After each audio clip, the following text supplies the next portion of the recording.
Ethan Hale had retired far from the noise of the galaxy. His ranch sat on the red plains of Karsus, 9, a quiet frontier world where the wind sang more than people spoke. After 30 years of service as a human logistics officer during the border wars, Ethan wanted only peace. No alarms. No orders. No aliens asking for help. Just land, sky, and time. His days followed a simple rhythm. He woke before sunrise, fed the grazing beasts in the lower fields, repaired fences scorched by dust storms, and drank bitter coffee on his porch while watching the twin moons rise. The locals respected him. They knew he kept to himself and paid fair credits for supplies. No one bothered the retired human, and that was exactly how he wanted it. That peace ended on a gray evening. Ethan was closing the barn when his perimeter sensor chimed. It was old, but reliable. 11 heat signatures stood near the outer gate. Not animals. People. He frowned and reached for his coat, instinct pulling him toward the long rifle mounted by the door. He did not raise it, but he carried it as he walked. At the gate, he stopped. 11 alien women stood there, exhausted and thin. Their species were different, some tall and scaled, others small with glowing eyes, some wrapped in worn cloaks to hide fur or feathers. But all shared the same look, fear mixed with hope. The lead woman stepped forward. Her voice trembled as she spoke through a translator collar. "Human, we were told this land belonged to one who does not turn away the helpless." Ethan felt a tight knot form in his chest. "You were told wrong," he said carefully. "This is private land. I live alone." The woman lowered her head. "We know. That is why we came." They explained in broken pieces. Their mates had died in a mining disaster caused by a corrupt off-world company. When compensation was denied, they protested. For that, they were marked as troublemakers. Their homes were taken. Their children scattered to labor camps. They were given a choice: leave the sector or disappear. Ethan listened in silence. He had heard stories like this before. During the wars, he had seen corporations do worse. Still, he felt anger rise, not loud, but heavy. "I can't protect you," he said at last. "I'm retired. I have no army." The smallest widow looked up, eyes shining. "We do not ask for protection. Only shelter. Time. A place to breathe." The wind howled across the plain. Ethan looked back at his house. Empty rooms. Quiet nights. He remembered why he had left the service, but he also remembered why he had joined. "Follow me," he said. They stayed in the old bunkhouse at first. Ethan gave them food, blankets, and water. He did not ask questions. Over the next days, he learned their names, their skills, their pain. Some were engineers. Some were farmers. One had once been a healer. Slowly, the ranch changed. Broken machines were repaired. Fields expanded. Laughter returned to places that had been silent for years. But peace never lasts on the frontier. A patrol drone appeared one morning, hovering low over the ranch. Its signal marked the widows as fugitives. Ethan watched from his porch, jaw tight. He knew what would come next. That night, he activated systems he had not touched in years. Old defense grids buried beneath the soil. Shield emitters disguised as irrigation towers. The ranch was not just land. It was a former supply hub, forgotten but not dismantled. When the enforcers arrived, they came with confidence. 3 armored transports landed outside the perimeter. A voice demanded surrender. Ethan stepped forward alone. "This is private land," he said calmly. "You are trespassing." They laughed. Then the shields flared. What followed was quick and decisive. Drones fell from the sky. Weapons overheated. The ranch stood untouched. When the enforcers retreated, they did so in silence, carrying fear instead of authority. News spread fast. By morning, messages poured in. Refugees asking for hope. Officials asking for explanations. Corporations offering deals. Ethan ignored them all. He walked the ranch, checking fences, watching the widows work together in the sunlight. For the first time since retirement, he felt something close to purpose. "You didn't have to do this," the lead widow said quietly. Ethan smiled, tired but steady. Yes, he replied. I did. The ranch became a refuge. Not just for the 11 widows, but for others cast aside by a galaxy that forgot compassion. And at its center stood a retired human who had wanted only peace, until peace asked him to stand and defend it. And he did. The morning after the enforcers fled, the ranch felt different. The air was the same dry red wind, the sky still wide and empty, but something unseen had changed. Ethan Hale stood on his porch, holding a metal cup of coffee that had already gone cold. He watched the 11 alien widows move quietly across the yard, each busy with small tasks, each careful not to take too much space. They were guests, but they acted like people who feared being chased away at any moment. Ethan noticed everything. One widow stopped working whenever she heard a distant engine. Another slept sitting up, back against a wall. Two of them always stayed near the youngest, as if shielding her from the world.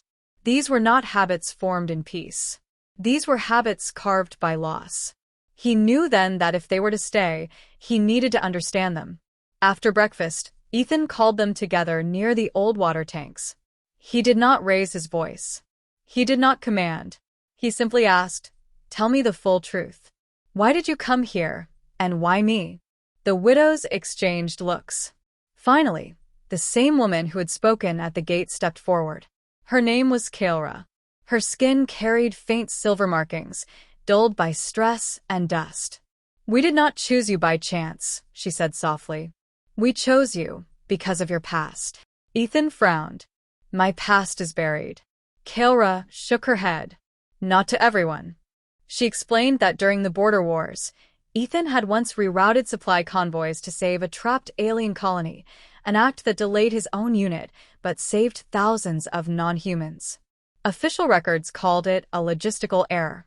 Among alien workers and refugees, it was remembered as mercy. "Stories travel," Kaelra said, "especially among those who have nothing left." The widows had followed whispers. A retired human, a quiet ranch, a man who did not hate aliens and did not ask for loyalty in return. When they were forced out of their sector, with patrols closing in and credits running dry, they made a final choice. They would seek the one human said to still remember what kindness was. Ethan listened without interrupting. When she finished, the group waited, tense and silent. "I'm not a hero," he said at last. "And this place isn't safe." Kaelra nodded. "We know, but nowhere is safe for us." One by one, the widows began to speak. Tressa, once an engineer, described the mine collapse that killed her mate. She had warned the company about unstable shafts. They ignored her. After the disaster, she was blamed for spreading panic. Veln, a tall furred woman with tired eyes, spoke of her children being taken to work camps after she refused to sign a silence contract. Another widow showed scars where security drones had stunned her during a peaceful protest. She said nothing else. She did not need to. Ethan felt his hands tighten. Every story matched patterns he had seen before. Different species. Same cruelty. "You can work," he said slowly. "You can stay as long as you help and follow my rules. No weapons carried openly. No signals sent off-world. If danger comes, you listen to me." Relief spread through the group like sunlight after rain. Several bowed their heads. One of them cried without sound. The days that followed changed the ranch in ways Ethan had not expected. The widows did not wait to be told what to do. They repaired damaged equipment, improved water filters, reinforced shelters, and mapped blind spots in the surrounding terrain. This was not helpless behavior. These were survivors. At night, they shared meals together. Food was simple, but the company warmed the space. Stories were told in low voices, of lost worlds, of loved ones, of things that could never be recovered. Ethan listened more than he spoke. Still, a shadow hung over everything. Long-range sensors picked up increased traffic in nearby space lanes. Someone was searching. Ethan knew that sheltering the widows meant drawing attention, whether he wanted it or not. One evening, as the sun set low, Kaelra stood beside him on the porch. "They will come again," she said. "Yes, Ethan replied. Why are you still helping us? He thought of his quiet years, the silence, the memories he could not escape. Then he looked at the ranch, alive again, full of movement and purpose. Because, he said, I didn't retire to stop being human. Kaora smiled for the first time. Far away, engines burned toward Karsus 9. And while the galaxy prepared to test him, a retired human stood ready, not alone, but surrounded by those who had placed their last hope in him. The strangers at the gate were strangers no longer. The ranch no longer felt empty, but the fear had not left. It hid in quiet moments, in long looks toward the horizon, in the way the widows paused whenever a shadow crossed the ground. Ethan Hale could feel the tension even when no alarm sounded. The past did not stay buried for those who had lost everything. One afternoon, a dust storm rolled in from the west, darkening the sky and forcing everyone indoors. The widows gathered in the main hall of the ranch house, sitting close together. The storm's low roar reminded them of collapsing tunnels and screaming machines. Ethan saw hands shaking, backs stiff with memory. This place holds, he said calmly. The walls are stronger than they look. Slowly, breathing steadied. When the storm passed, Kaora approached Ethan with the others behind her. There was hesitation in her step, and something else, pride struggling against need. We must speak, she said.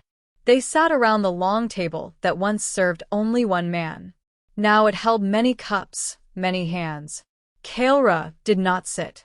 She stood, as if afraid that asking would make her weak. We cannot stay without your full consent, she said. We know this shelter places you in danger. If you send us away, we will leave without resistance. The room fell silent. Ethan studied their faces. He saw exhaustion carved deep. He saw fear, yes, but also dignity. These were not beggars by nature. They had been pushed to this moment by a galaxy that refused to see them. You already have my consent, Ethan said. Kaora lowered her head. Then allow us to explain why we truly came. She spoke of the day the mine collapsed. Emergency doors failed. Warning systems were disabled to save credits. When the explosion came, it was fast and unforgiving. 11 mates died within minutes. The company blamed unpredictable alien error. After the funerals, officials came. Contracts were offered. Silence was demanded. Those who refused were labeled threats. Security units arrived at night. Homes were sealed. Access codes revoked. Children taken for relocation. Kaora's voice shook, but she did not stop. We begged, she said. We pleaded for justice. Instead, we were erased. One widow stepped forward and knelt before Ethan. Others followed, one by one. The sound of knees touching the floor echoed through the room. Please, Kaora said, her voice breaking at last. Let us stay. Let us work. Let us live. Ethan stood so fast his chair fell backward. Get up, he said sharply. They froze. I will not have you kneel in my home, he continued. You are not prisoners. You are not servants. Slowly they rose. You don't need to beg, Ethan said more quietly. You lost everything once. You won't lose it again here.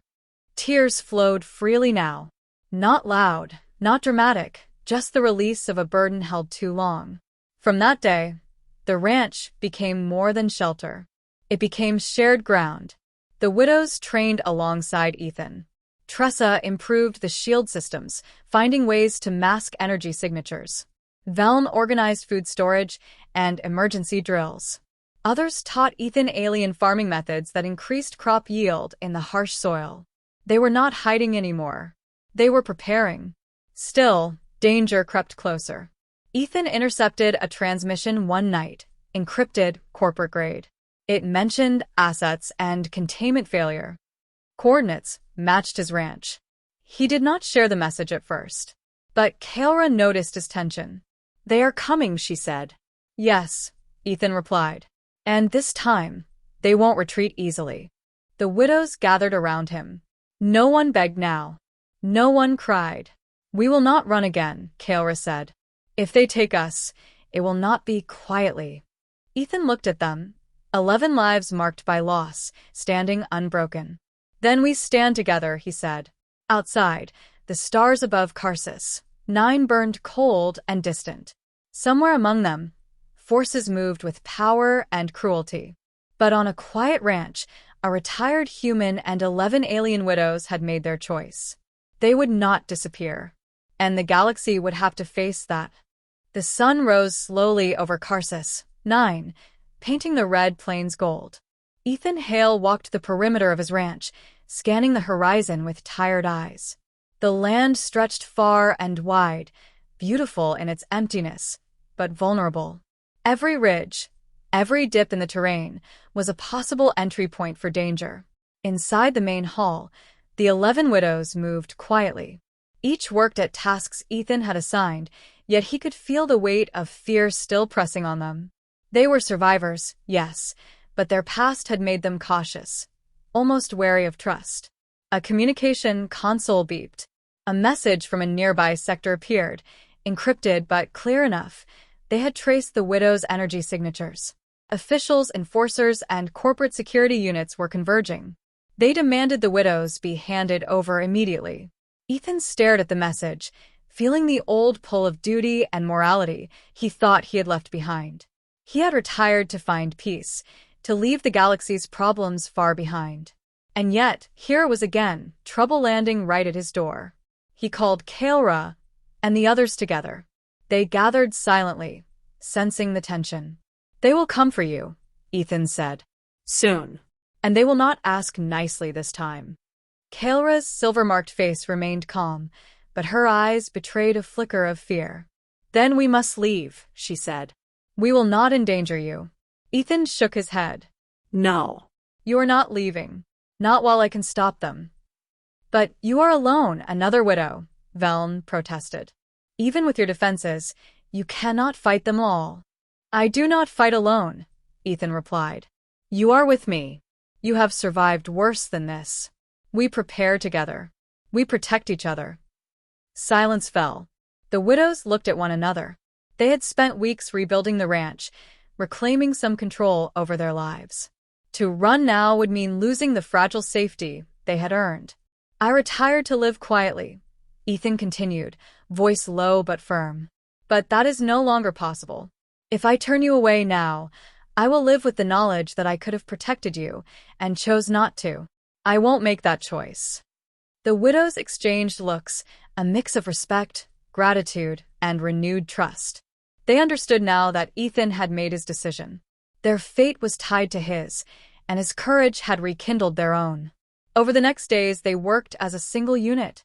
Tressa and another engineer reinforced the energy shields that disguised the ranch's boundaries. Velm coordinated defensive patrols across the perimeter. Kael'ra trained in basic combat strategies she had learned in her youth. Ethan oversaw everything, careful to balance security with the need for the widows to regain confidence. At night, they gathered under the stars. Stories were shared, of lost homes, of loved ones, of survival against impossible odds. Laughter, cautious but real, returned to the ranch.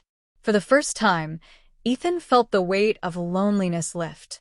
He realized that protecting them was no longer just a duty, it was a chance to give life meaning again. One evening, as the twin moons rose over the plains, Ethan stood outside the main house. Kael'ra approached quietly. "You made a choice most humans would not," she said softly. "You could have ignored us, turned away, but you did not." Ethan looked at the horizon, the wind stirring dust around his boots. "I am not most humans," he replied, "and I won't stand by when I can help. That is all there is to it." The distant hum of engines eventually reached them, faint but growing. The galaxy was coming for the widows. But the human had chosen, and with him, they would face whatever arrived together. On the quiet ranch, under 2 rising moons, a retired human and 11 alien widows prepared to defend not just a piece of land, but their right to live freely. Their unity had become their shield, their courage their weapon. And Ethan knew, without doubt, that turning away had never been an option. Word of Ethan Hale's ranch spread faster than he could have imagined. The galaxy had ears everywhere, and tales of a retired human protecting 11 alien widows traveled through whispers, encrypted messages, and rumors in the underworld. Some called him reckless. Others called him a hero. But everyone noticed. It started with distant transmissions, small probes scanning the ranch from afar. Ethan detected them first, just barely. They were careful, corporate-grade, stealth technology, but the widows were learning quickly. Tressa adjusted the sensor array to pick up even faint signals. Velm monitored the energy readings of incoming ships. Each night, the ranch became more than a home. It became a fortress of vigilance. Then the first emissaries arrived. They were not soldiers, at least not entirely. 2 sleek ships landed at a safe distance from the perimeter. A holographic message projected from one of them, representatives from the Central Galactic Council. Their appearance alone signaled that the galaxy had taken note, and that Ethan's small act of mercy had consequences far beyond Karsus. 9. The hologram flickered, and a stern figure appeared, tall and armored, speaking in the common galactic tongue. "Ethan Hale," the voice said. "Your actions in sheltering fugitives have not gone unnoticed.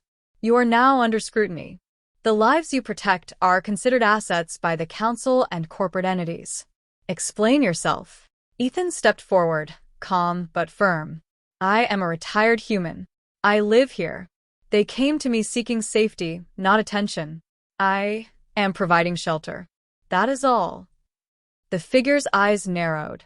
The galaxy does not look kindly on interference with corporate or political interests. These aliens were marked for containment. Kaelra stepped beside Ethan, voice steady. "Containment? They only survived because you let them. Would you have let them die?" There was silence from the hologram. Ethan continued. "I am no soldier anymore, but I am still human. I cannot ignore suffering when it appears at my door. That is my choice, and I will not back down." The emissary paused. There was tension, but also a hint of respect. "Very well," the voice finally said. "We will observe. Any aggressive action from you, or if the fugitives leave the perimeter, will be met with force. But note this, your actions have shifted attention. Many are now watching." The transmission ended. The widows exhaled collectively. Some sat, exhausted. Others looked to Ethan, pride and worry mixed in their eyes. The galaxy had noticed their existence, and that meant danger, but also a strange kind of validation. In the following days, supplies arrived mysteriously at the ranch. Crates containing food, medical kits, and equipment appeared at the edge of the perimeter, unsigned but clearly intended to aid them. Someone or something was helping. The galaxy, it seemed, had sides. Not all were hostile.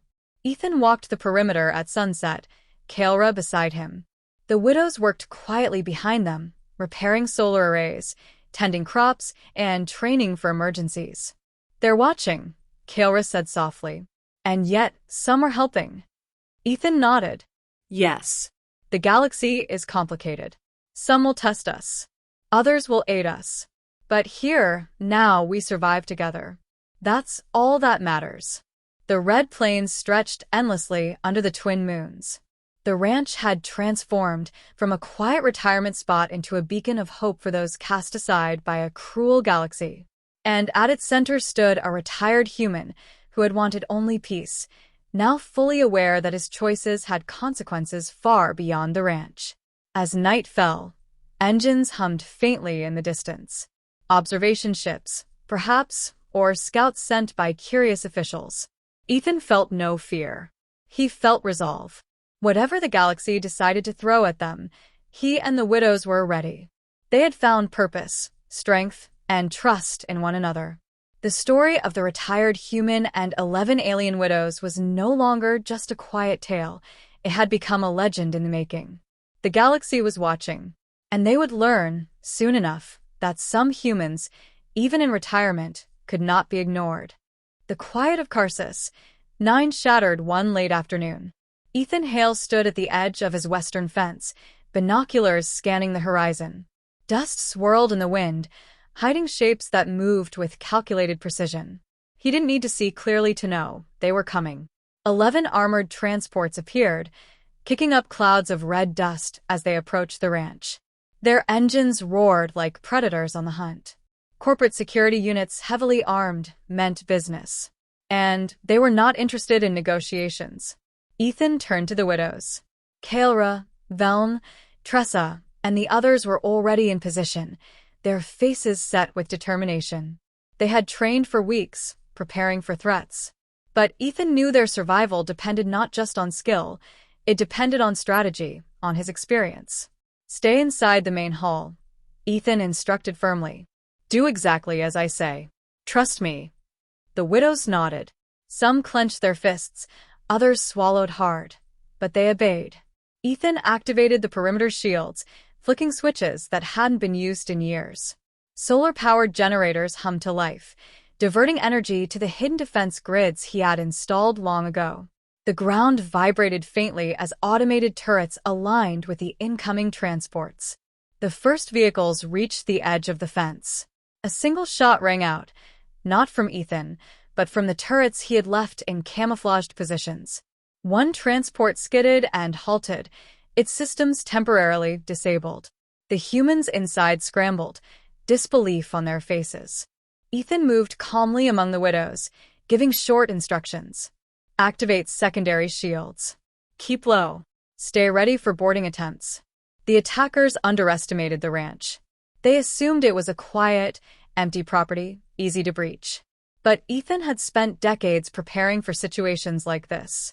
Every ridge, every hillock, every abandoned irrigation tower was a part of his defense plan. As the first boarders tried to scale the perimeter, they were met with non-lethal but disabling countermeasures.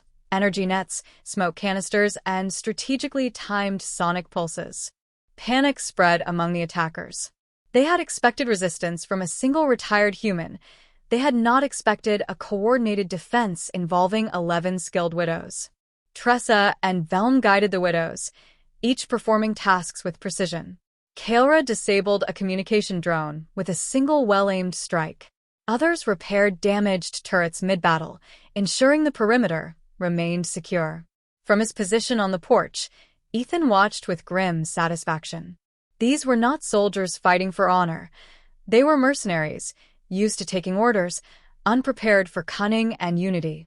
His calm command and the widows' resilience made them a force they hadn't anticipated.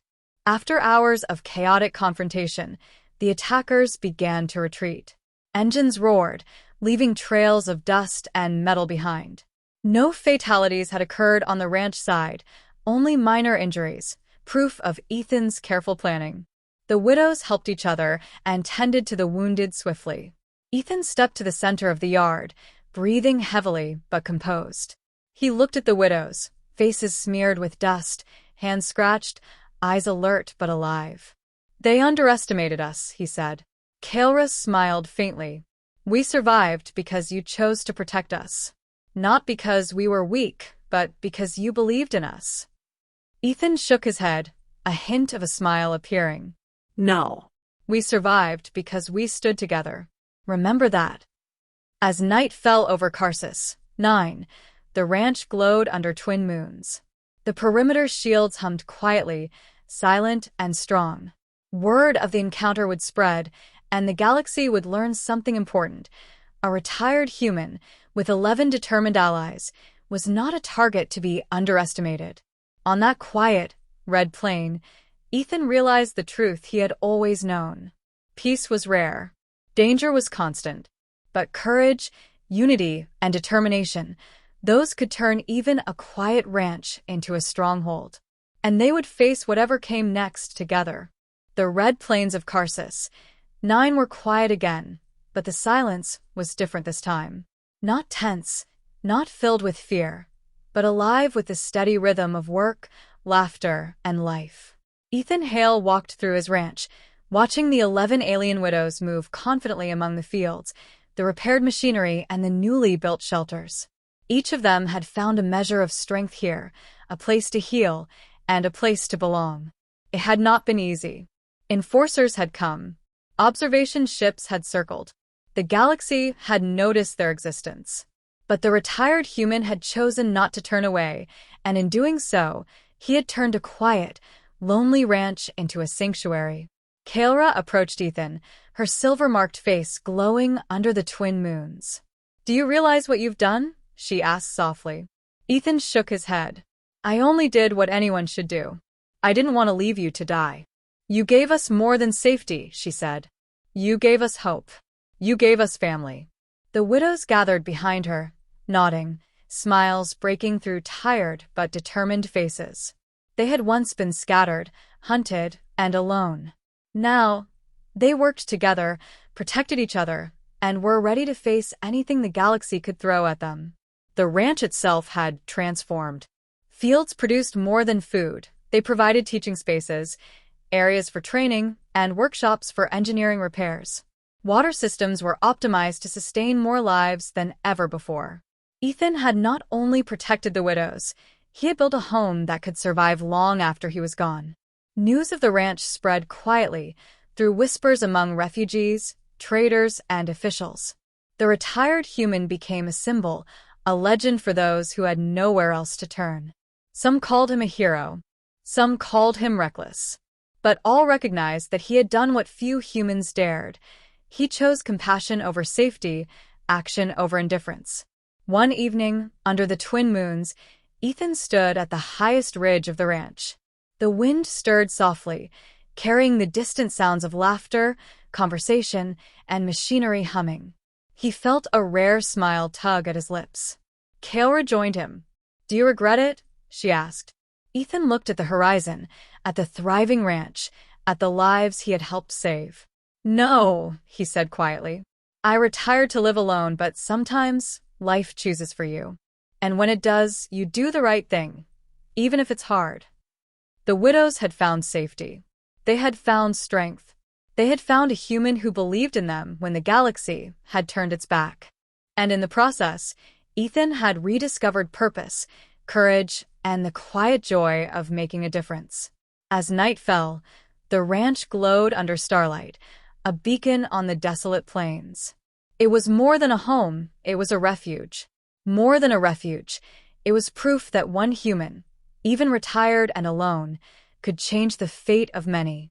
Somewhere across the galaxy, people would hear the story: a retired human, a lonely ranch, and 11 alien widows who survived against all odds. And those who needed hope would remember that courage and compassion could exist, even in the harshest places.